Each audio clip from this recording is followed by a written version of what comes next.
Okay, bismillahirrahmanirrahim. Assalamualaikum warahmatullahi ta'ala wabarakatuh. Apa khabar semua? Kita jumpa dalam live kita petang ni. InsyaAllah kan? Tajuk kita hari ni tentang batuk. Kan? Kita nak berbicara tentang isu batuk. Tapi selalu orang cakap kalau batuk ni isu pernafasan, paru-paru kan, sakit tekak. Tapi ramai yang tak tahu sebenarnya batuk ni ada kaitan dengan masalah usus. Nampak pelik tak pelik? Okay, siapa yang baru join? Jangan lupa like, share, subscribe. Kan? Siapa yang nak tahu apa kaitan batuk dengan usus? Jom teruskan join live kita ni. Kita belajar. Siapa kat sini yang batuk dah lebih sebulan? Dah makan berbotol-botol ubat batuk. Dah makan antibiotik pun dah makan, dah pergi klinik dah. Doktor bagi antibiotik. Dah habis 3 kali round dah. Buat pula x-ray paru-paru, tengok tak ada apa-apa juga. Tapi batuk juga, batuk tak hilang-hilang x-ray dah. Berapa doktor buat x-ray tu? Kalau batuk lama-lama ni kita buat x-ray, kita takut kena TB kan. Kita akan buat x-ray lah. Tapi kalau x-ray clear dan tak adalah masalah.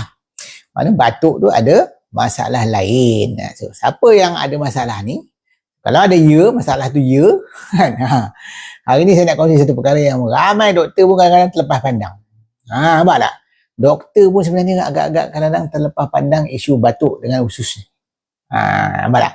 So isu ni sebenarnya usus anda ada masalah. Ramai orang ingat usus tempat ada makanan dia makan, dia pergi ke usus, dia hadam, dapat tenaga. Itu dia orang ingat. Sebenarnya usus ni ada banyak fungsi-fungsi lain dan antara fungsi utama usus ialah dari segi sistem imuniti tubuh kita.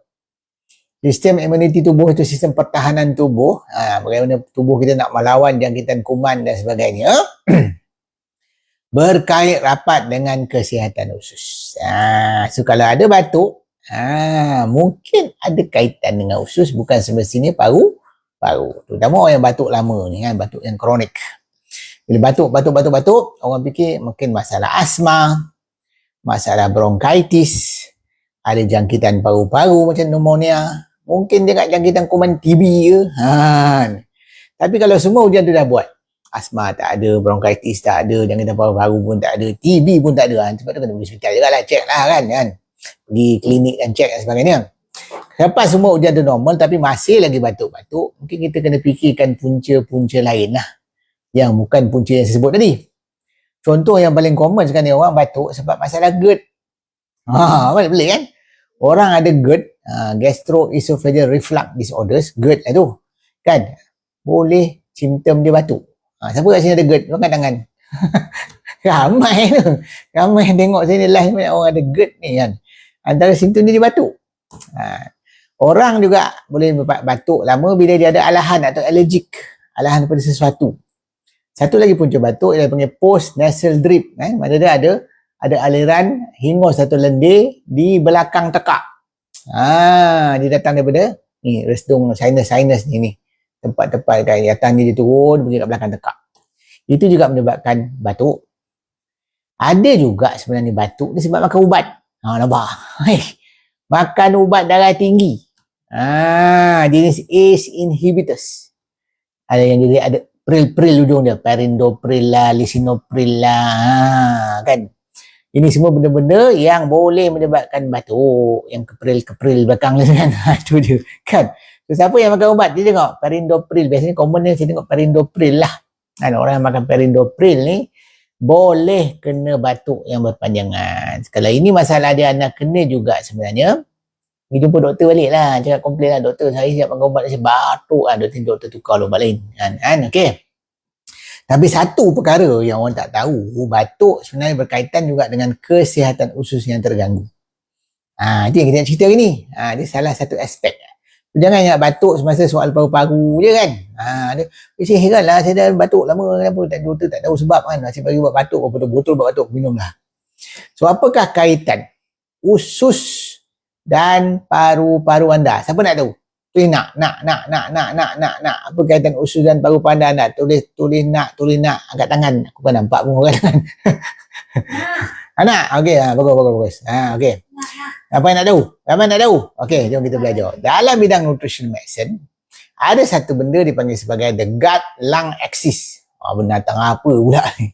Gut tu ialah usus kita lah. Lung tu paru kita. Axis tu ialah ada perkaitan antara usus dan paru-paru. Istilahnya ialah gut lung axis. Maksud dia kan, ada komunikasi antara usus dan paru-paru. Usus dan paru-paru ni saling berkomunikasi antara satu sama lain. Dia dipanggil gut lung axis. Dia bayangkan macam ni lah lebih kurang. Usus tu ibarat HQ lah, ibu pejabat kita. Usus tu ibarat HQ, paru-paru tu macam cawangan. So ada communication antara HQ dan cawangan, of course lah. Itu antara nak bagi mudah faham lah. So kalau ibu pejabat kau kacau, kan, ibu pejabat ada problem, cawangan pun ada masalah. Gitulah maksud dia analogi. Maksudnya kalau usus kita tidak sihat, akan keluar simptom tu dekat paru-paru sebagai batuk. So batuk ni ada kaitan dengan masalah paru-paru, yes, tapi puncanya dekat usus. Jadi kalau kita hanya fokus pada menyelesaikan masalah paru-paru, pergi x-ray, buat tu, makan ubat batuk, tak settle. You nak settle problem ni, you kena pergi balik betulkan pada HQ tadi. Itu usus kita. Kajian menunjukkan bahawa bakteria baik atau probiotik dalam usus kan, menghasilkan bahan anti keradangan. Dia panggil sebagai SCFA, short chain fatty acid. Contohnya butyric acid ataupun juga dikenali sebagai ketone bodies. Sebenarnya ini bahan butyric acid atau short chain fatty acid ni membantu mengawal tindak balas imuniti tubuh termasuk di paru-paru. Nampak tak? So itulah antara sebab kenapa ada masalah di usus menyebabkan paru-paru keluar simptom macam batuk tadi. Faham tak? Siapa faham angkat tangan? Ada. Siapa faham angkat tangan? Faham tak? Tujuan kita nak faham konsep ni sebab kalau ada batuk-batuk tak hilang-hilang dah lama-lama, paru dah cek kan, tekak dah cek, sinus dah cek, semua dah cek, tak ada jangkitan, tak ada apa, tak ada TB, tak ada apa, mungkin anda kena pertimbangkan ke arah membetulkan masalah di usus anda. Kan, bila keseimbangan bakteria baik, bakteria jahat dalam usus terganggu, ini juga boleh menyebabkan gangguan pada sistem immuniti tubuh anda. Ada juga setengah individu lebih mudah mengalami keradangan saluran pernafasan atau pulih lebih lambat lepas jangkitan.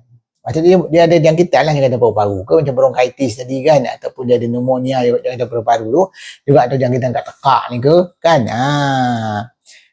Dia lambat pulih sebab imun sistem dia lemah. Kenapa imun sistem dia lemah? Sebab kau berlaku masalah ketidakseimbangan bakteria baik, bakteria jahat dalam usus yang dipanggil sebagai dysbiosis. So kalau orang asyik batuk-batuk, itu mungkin tanda sebenarnya jangkitan tu tak kebah-kebah, tak hilang-hilang. Kuman dia power sangat. Asal engkau yang lemah, bukan kuman dia power sebenarnya. Sebab tu kita kena cari benda-benda yang boleh merosakkan usus, yang menyebabkan masalah tadi. Sebab tu kita kena elakkan.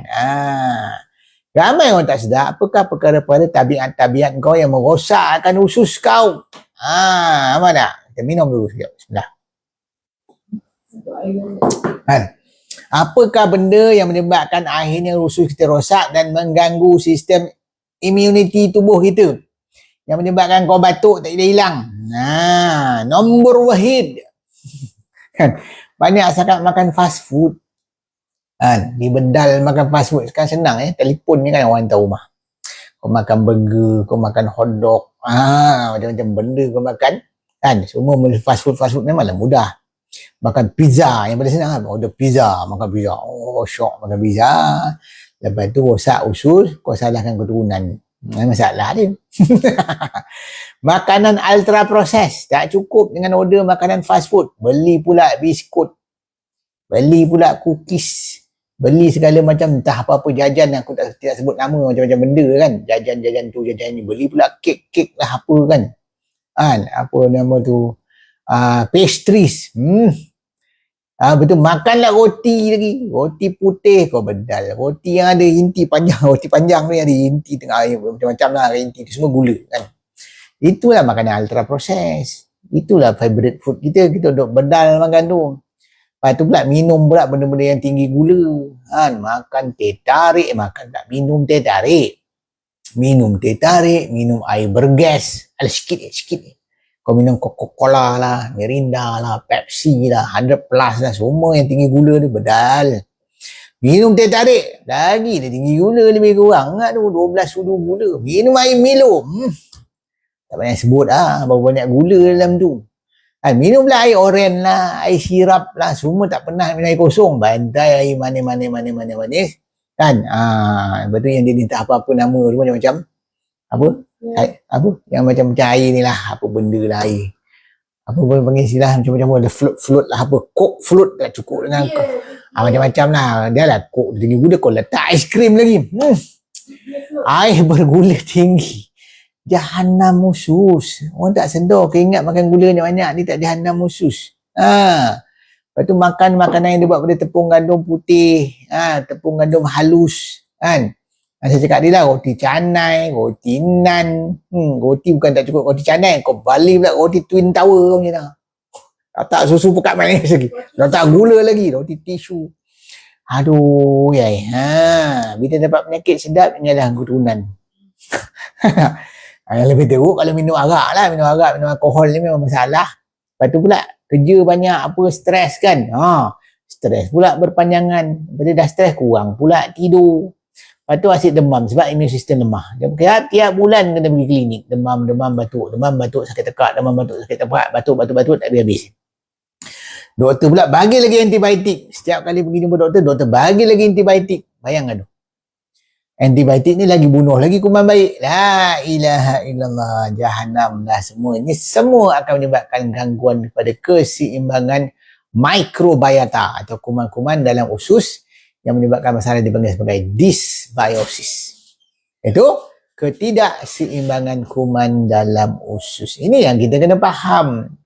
Sebenarnya punca masalah sebab tabiat kita yang salah. Faham tak? Sebab kadang-kadang dia hanya fikir makan kira kalori. Kalori saya makan sikit je. Kalori cukup je. Ni kalori je pun. Dia macam tu lah. Sebab dalam ilmu pemakanan yang biasa-biasa lah yang dia ajar, dia tidak pernah mempertimbangkan soal tentang makanan-makanan yang merosakkan usus. Makanan yang menyebabkan keradangan usus. Makanan yang menyebabkan masalah leaky gut syndrome. Malah dikata leaky gut tu benda karut dah. Ada setengah macam tu. Nutritionist, dietitian tak percaya soal leaky gut dan kau tak reti, tak nak belajar kan. Sebab tu dalam bidang nutritional medicine atau functional medicine, kita selalu bincang pasal isu leaky gut syndrome. Orang yang mengalami leaky gut syndrome ataupun masalah sindrom ketirisan usus ataupun peningkatan keboleh telapan usus, lagi pening macam tu. Lebih mudah lagi ni lah, usus ni macam jaring lah. Lubang dia kecil je, makanan yang dah hadam dia boleh lalu. Tapi kalau lubang tu makin besar kan, benda-benda yang tak sepatutnya boleh masuk dalam darah kita. Itu dia panggil leaky gut syndrome. Benda-benda besar boleh masuk dan mengganggu. Ini akan berpotensi mencetuskan tindak balas immunity tubuh dan keradangan pada orang-orang yang sensitif. Terutama orang yang sensitif dengan gluten. Sebab tu orang banyak makan tepung gandum, sebab tepung gandum tinggi gluten. Yes, bukan semua orang sensitif dengan gluten, kita tak nafikan. Tapi dalam tepung gandum, isu dia bukan sekadar gluten. Tepung gandum biasa ni juga ada isu dari segi toksin dalam tu, nama dia glyphosate. Ikut setengah kajian, glyphosate sebenarnya antara punca berlakunya masalah leaky gut syndrome. Itu yang kena faham. So tak semata-mata isu gluten, kita faham juga isu glyphosate. Sebab tu kalau pun katalah you tak sensitif dengan gluten pun, still ada masalah jika makan terlampau banyak. Terlampau banyak gandum. Hari-hari duk bedal makanan daripada gandum. Hari-hari makan roti je. Hari-hari duk makan biskut. Hari-hari duk makan mi kuning. Lagi tu hari-hari duk makan mi segera. Aduh, jahanam lah usus. Faham tak? Sebab tu kena belajar ilmunya. Jangan main ikut suka je makan. Kita ni kadang ikut makan, ikut suka lah. Apa masuk. Kata orang, membujur lalu melintang patah. Membujur lalu semua hentam makan. Hentam, dia tak nak fikir. Lepas tu tak alah, kalori ni sikit dia. Kalori mana ada cerita pasal benda ni, leaky gut mana ada. Kalau pemahaman yang hanya kalori itu tak selesai masalah, itu terlampau surface. Faham tak? Lepas tu kena belajar, tak ada pilihan. Nampak tak? Sebab tu kita kena faham bahawa leaky gut ni memanglah ada yang tak terima. Tapi sebenarnya apa yang berlaku keadaan sekarang ni banyak menunjukkan ke arah bukti yang menunjukkan bahawa leaky gut ni memang berlaku. Lepas tu dalam dunia perubatan dipanggil sebagai sindrom ketirisan usus. Maksud dipanggil sebagai hyperpermeability syndrome. Cuba tengok kat jurnal, tu ada perkataan tu. Kalau kau cari leaky gut, tak ada kat jurnal. Dekat jurnal ditulis hyperpermeability syndrome. Kita minum dulu. Bismillah. Alhamdulillah. So, siapa yang berisiko ni? Siapa yang berisiko kena batuk-batuk lama sebab masalah usus ni? Kan? So, kalau anda ada masalah batuk lama lebih daripada sebulan, batuk asid, demam sesama. Selalu kena resdung ni. Sinusitis. Ni. Semua sakit ni sini kan. Lepas tu kena asma pula. Kerap kena asma berulang-ulang. Lepas tu ada masalah gastrik. Pedih hulu hati. Masalah GERD. Lagi masalah. Bila makan pedih hulu hati. Kembung. Perut kembung. Perut angin. Perut memulas. Itu macam sindrom penyakit namanya IBS. Irritable Bowel Syndrome. Juga selalu kadang-kadang sembelit pula. Ada masa kan cek berit pula. Dia ulang-ulang. Sembelit, cerit berit. Sembelit, cerit berit. Tukar-tukar. Ada hari sembelit. Ada hari cerit berit. Ada hari susah nak buang air. Ada hari terlebih nak buang air pula. Ni masalah dia. Lepas tu sensitif dengan makan. Tersilap makan sikit pun kembung, angin, memulas-mulas. Itu alahan dengan makanan. Alahan dengan makanan tu bukan alahan dengan makanan bengkak, itu alergik lain. Ni alahan ni dia sensitif dengan makanan tertentu. Makan pedas sikit ke apa ke dah perut dan darah. Tu masalah kulit macam eczema, psoriasis, gatal-gatal. Mungkin sudah tiba masanya anda lihat pada usus anda. Jangan sibuk tengok baru-baru. Campur batuk dia lah. Batuk. Orang ada GERD. Orang ada masalah imun sistem lemah, memang akan sentiasa batuk. So kalau simptom sekadar batuk dan tak mau hilang dengan perawatan-perawatan biasa, mungkin sudah waktunya anda melihat usus anda. So macam mana nak baiki usus tu? Macam mana nak buat? Apa nak buat? Kan? Ada cerita kan? Apa nak buat? Usus dah masalah. Macam mana nak settle masalah usus ni pula? Kan? Okey, nampak tak? Macam mana nak atasi masalah usus tadi? Okey. Yang pertama, punca tadi kan saya kata berkaitan dengan pengambilan gula berlebihan. Makanan proses tu tinggi gula lah. So kurang lah gula, berhentilah gula lagi baik. Berhenti gula, ganti dengan stevia. Gunakan stevia lebih baik. Nampak tak? Sebab kajian menunjukkan banyak bakteria-bakteria jahat ni dia suka makan gula. Dan probiotik atau bakteria baik pula akan mati bila kita makan gula berlebihan. Sebab tu kalau kita nak bakteria baik berkembang biak dalam usus kita, mesti berhenti makan gula berlebihan. Macam ni saya minum kopi kan. Tengah hari buta ni aku minum lah kopi. Tak datang hari buta kat pukul 3 lah. Okay. Minum kopi tapi saya tak letak gula.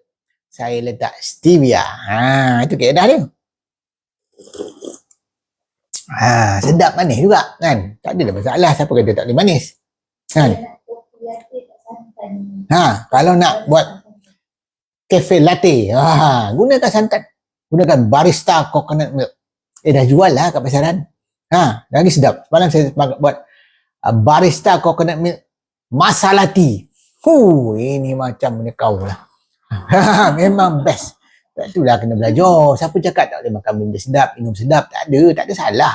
Tapi jangan buat benda yang merosakkan usus. Tu orang cakap, belajar. Yang kedua, macam mana kita nak memperbaiki kesihatan usus adalah kita kena makan makanan asli. Kau sayur, buah tak makan.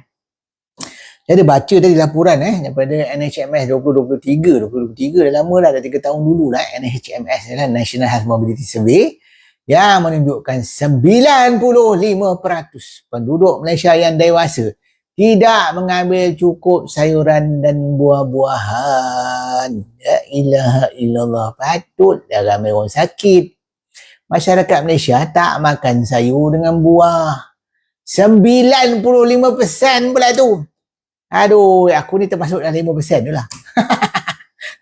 Masyarakat kita memanglah, cuba tengok. Kalau hidang-hidang biasa, ada ke dia bagi buah ke, bagi sayur ke? Tak ada. Kadang orang kena mamak ke dia ambil lauk je. Sayur tak nak ambil. Nampak tak? Padahal sayur buah je. Nampak tak? So kalau kita nak makan, make sure kita makan makanan asli. Protein yang berkualiti. Apa contoh protein berkualiti? Ayam, ikan, daging. Faham tak? Daging kambing ke, daging lembu ke kan. Kok ada daging unta dijual, boleh je. Tak ada masalah. Daging kebau pun tak ada masalah. Itu jenis protein-protein berkualiti. Jadi dia daging segar, bukan daging proses. Tapi satu makanan asli yang tinggi protein kan, yang tinggi lemak juga tinggi kolesterol, yang sangat baik untuk kesihatan. Hari-hari aku duk post juga aku ni story. Ada follow tak story saya tu? Kan dah tahu tu. X. Makanlah telur. Telur murah je, bukan mahal pun. Nak sihat bukan nak perlu berbelanja mahal. Makan telur je pun. Makanlah telur, nampak tak?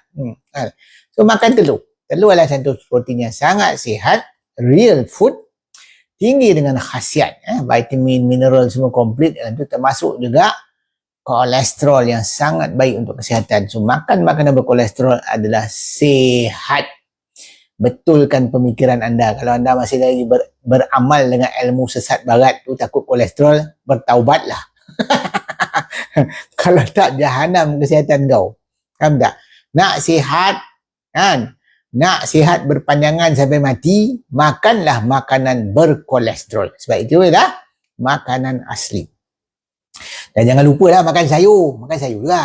Sayur kena makan, dua-dua sayur makan. Sayur masak, tak kira lah kau habis masak lemak putih ke kan, kangkung goreng belacan ke, kailan ikan masin ke, sayur campur ke, tak kisah. Makan juga sayur mentah, namanya ulam. Ada makan ulam timun pun tak ada pun. Allah, timun bermesin dia kan. Makan timun, makan apa lagi? Salad boleh. Ataupun yang canggih sikit lah, daun selum ke, pucuk gajus ke, ulam raja ke kan. Tak kisahlah apa-apa ulam. Termasuklah petai ke, jering ke, bagus. So semua ulam-ulam yang bagus. Amalkan juga lemak-lemak sihat.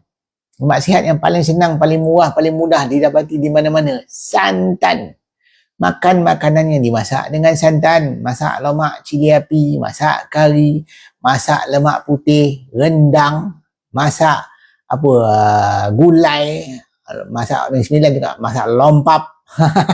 Kan semua guna santan. Makanlah santan kan. Nak minum santan pun boleh, minum cendol. Dengan senang kan. Apa lagi makanan yang sebenar? Ikan. Tak kira ikan darat ke ikan laut ke, termasuk juga dalam makanan laut macam udang, sotong, kerang, kupang dan sebagainya. Makan. Kan senang. Apa yang kau takut sangat nak makan? Orang tak pernah ajar, tak makan je kan. Okey, lagi satu jangan lupa. Yang ketiga, nak memastikan usus kita sihat, ialah kita makan makanan berserat tinggi. Apakah contoh makanan berserat tinggi? Yang paling senang saya sebut tadi. Sayur. Makan sayur-sayuran, termasuk ulam-ulaman. Makan buah-buahan. Janganlah letak benda-benda tak elok pada buah. Ni macam-macam kau punya mitos karut aja. Diabetik tak boleh makan pisang lah. Diabetik tak boleh makan anggur lah. Diabetik tak boleh makan kurma lah. Diabetik tak boleh makan apa lagi macam-macam buah tin lah, apa buah manis lah. Boleh. Tak ada masalah. Diabetik boleh makan apa je buah. Cuma jangan makan terlampau banyak. Itu saja. Isu dia banyak. Bukan boleh tak boleh. Tahu tak? Macamlah orang yang mengelakkan makan buah tu pulih diabetes. Aku tak pernah nampak seorang pulih diabetes. Kau kena tak makan ubat hospital tu? Tak selesai tak masalah. Sedangkan dalam buah-buahan, sayuran ni ada bahan-bahan nutrisi dalam dia yang membantu pemulihan kalau kita nak pulih lah. Kan? Juga salah satu sumber serat yang baik ialah daripada kekacang. Kira kacang tanah ke, kacang kuda ke, kacang dal pun boleh. Tak? Kacang boleh ke, pistachio ke, macadamia ke, kacang almond ke, banyaklah kacang, apa-apa kacang pun boleh. Pada. Satu lagi sumber serat yang baik, contoh macam keledek, keladi, kan? Apa lagi? Pisang. Boleh. Itu sumber-sumber serat yang bagus. Amalkan benda-benda yang tinggi serat dalam pemakanan. Boleh juga orang tadi nak makan oat. Oat pun bagus juga. Dan oat ada serat yang tinggi. Boleh dimakan. Atau kau rajin nak makan brown rice. Boleh je. Itu sumber serat yang tinggi juga.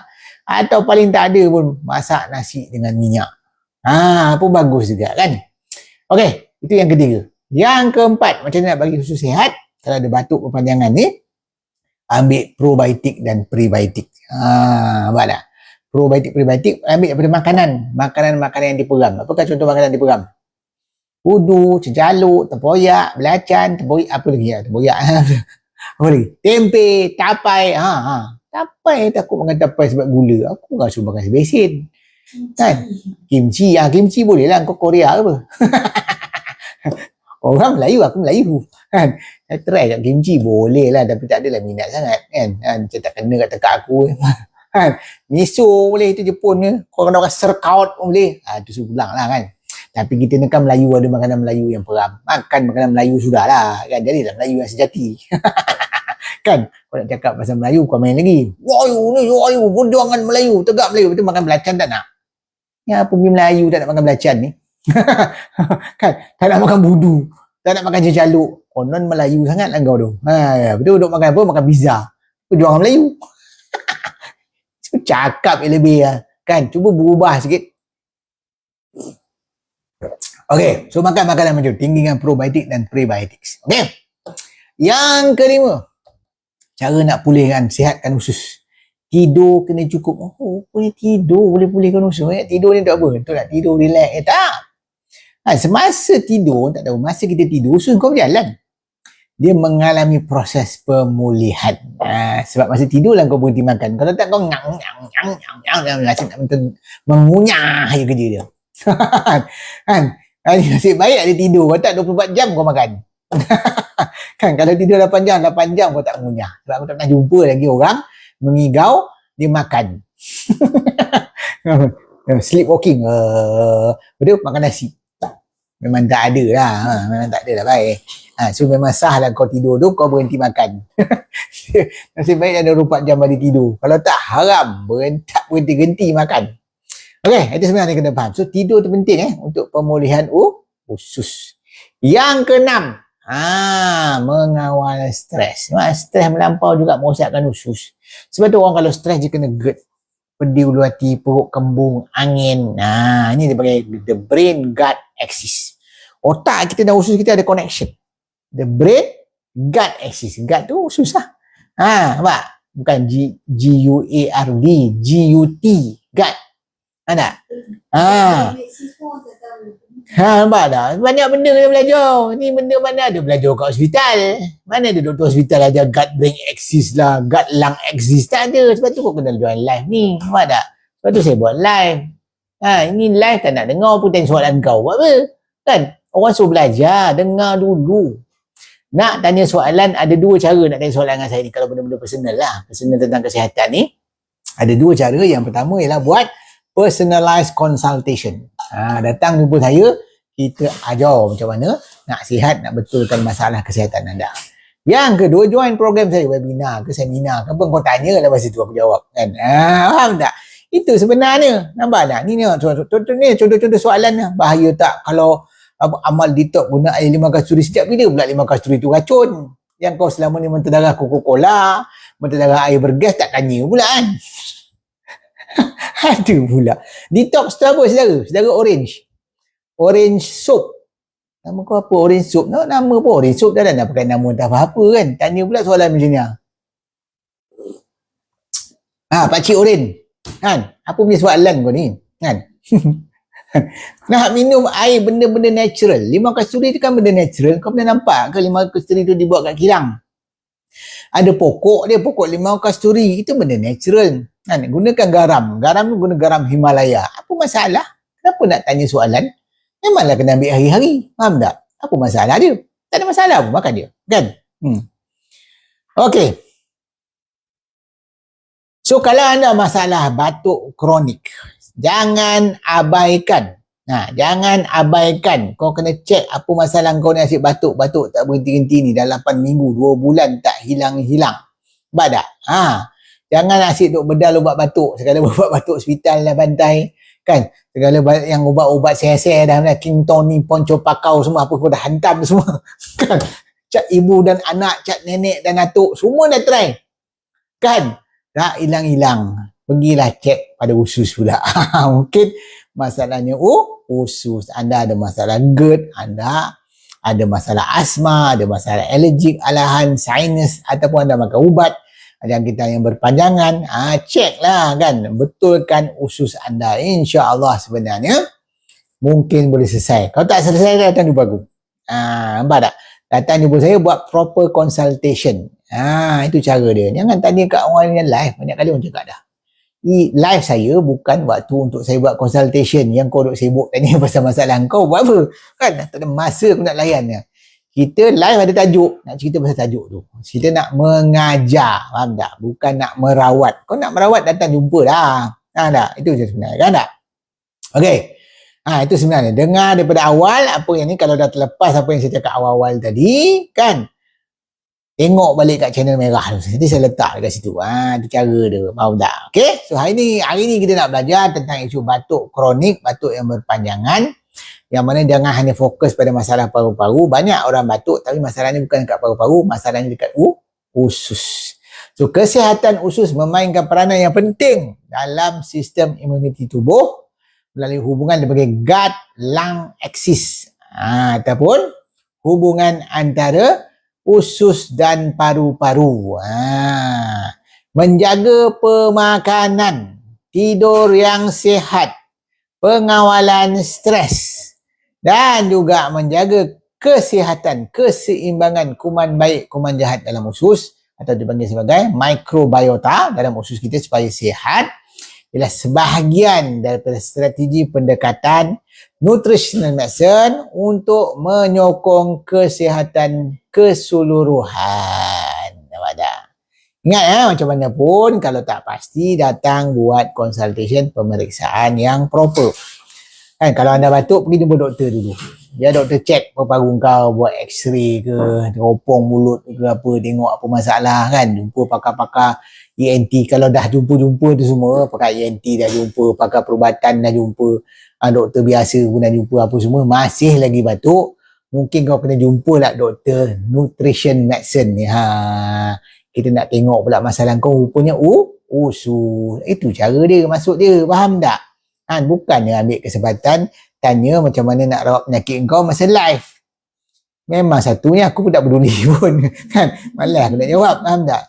Sebab ini bukan sesi consultation, faham tak? Tak proper lah. Orang yang nak jual temberang selalu nak jawab soalan orang kan. Kita tak nak jual temberang, saya nak mengajar supaya anda faham ilmu yang betul.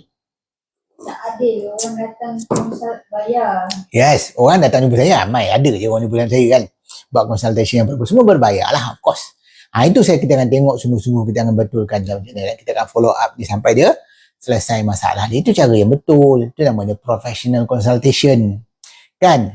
Kau tak ada pun mesej doktor kat hospital ke, pengarah hospital dia, macam mana saya ada masalah, tak ada pula kau buat kan. Sebab pengarah hospital tu dia tak buat live. So saya buat live bukan nak buat consultation, saya buat live sebab nak ajar ilmu tentang. Hari ni kita belajar tentang ilmu batuk yang tak selesai, yang mungkin berkaitan dengan masalah kesihatan usus yang tak sihat. Nampak tak? Kan? Okay? Kena faham kalau dah selesai buat semua pemeriksaan, dah check memang masalah paru-paru tak ada jangkitan tekak ke, tak ada masalah sinus ke dan sebagainya, mungkin juga inilah waktu anda untuk melihat usus anda dan betulkan kesihatan usus.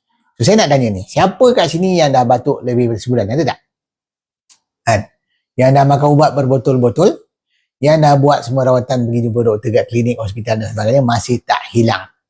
Maka anda sepatutnya mula mempertimbangkan soal kesihatan usus anda. Kan? Ada tak yang batuk paling teruk waktu malam? Ini juga tanda-tanda ada kaitan dengan masalah kesihatan usus.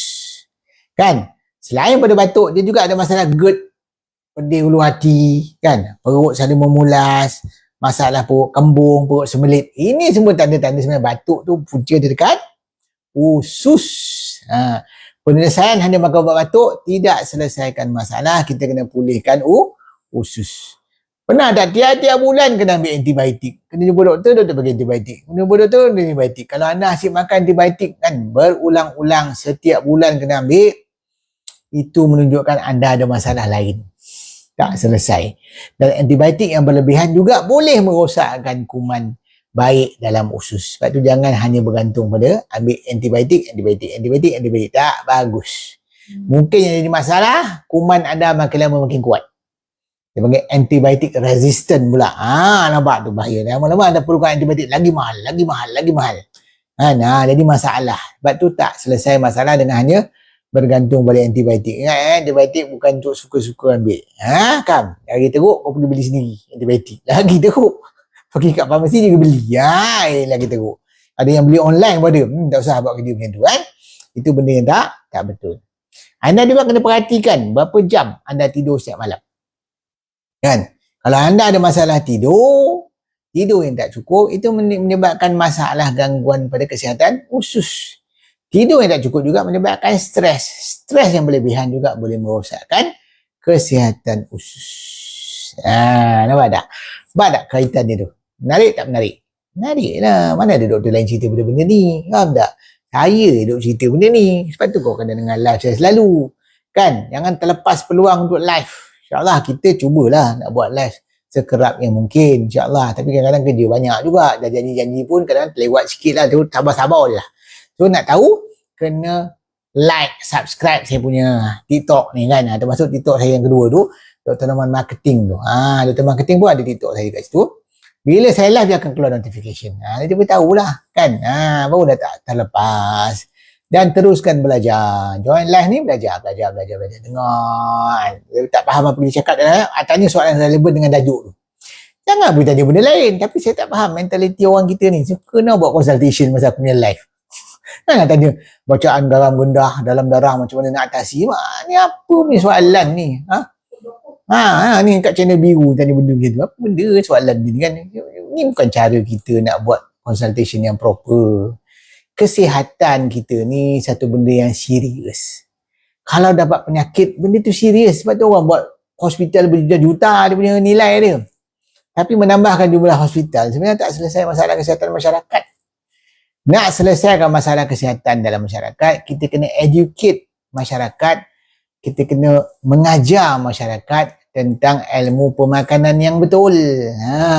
Kita mengajar masyarakat macam mana punca penyakit tu.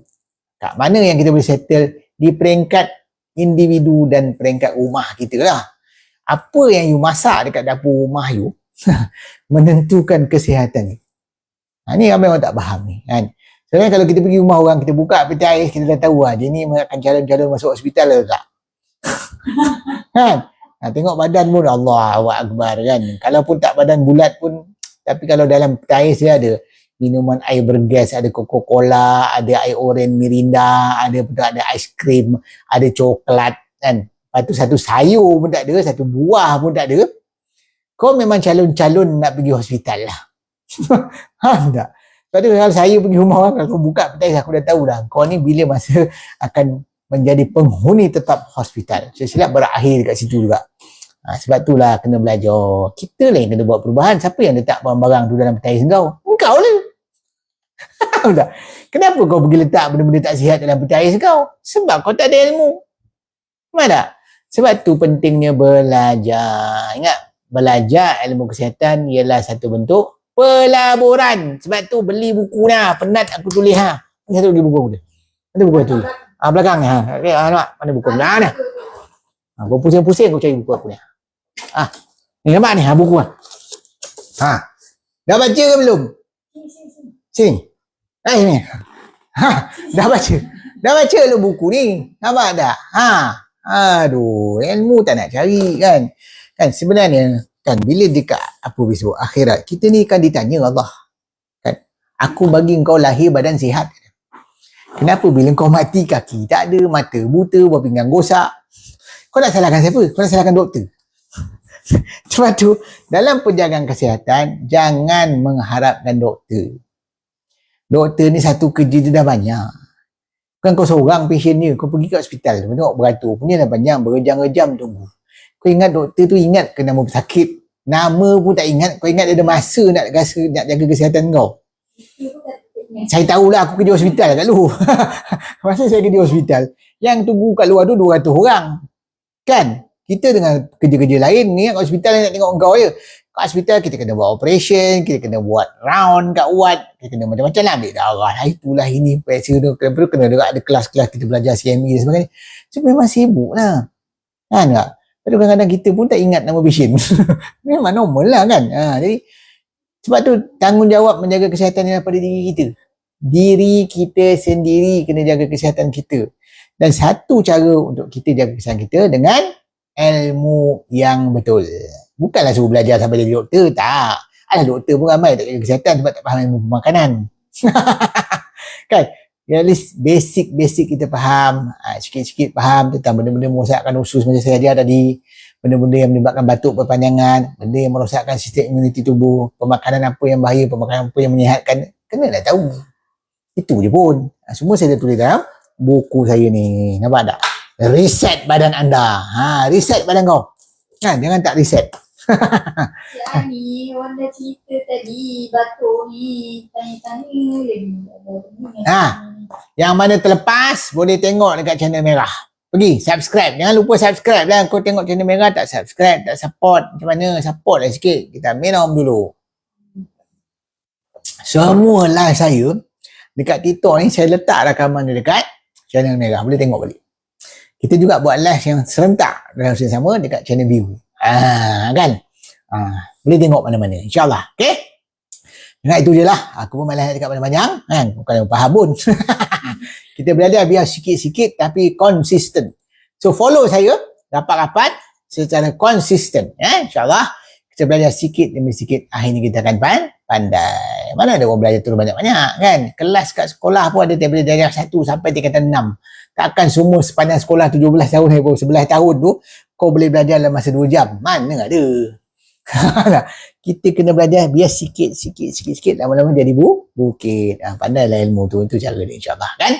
Dengan itu saja kan. Saya sudahi live saya ni dengan lafaz yang mulia. Wabillahi taufiq wal hidayah. Assalamualaikum warahmatullahi ta'ala wabarakatuh. Kita jumpa lagi. Ciao cincau. Nak minum cincau jangan letak gula. Bye bye.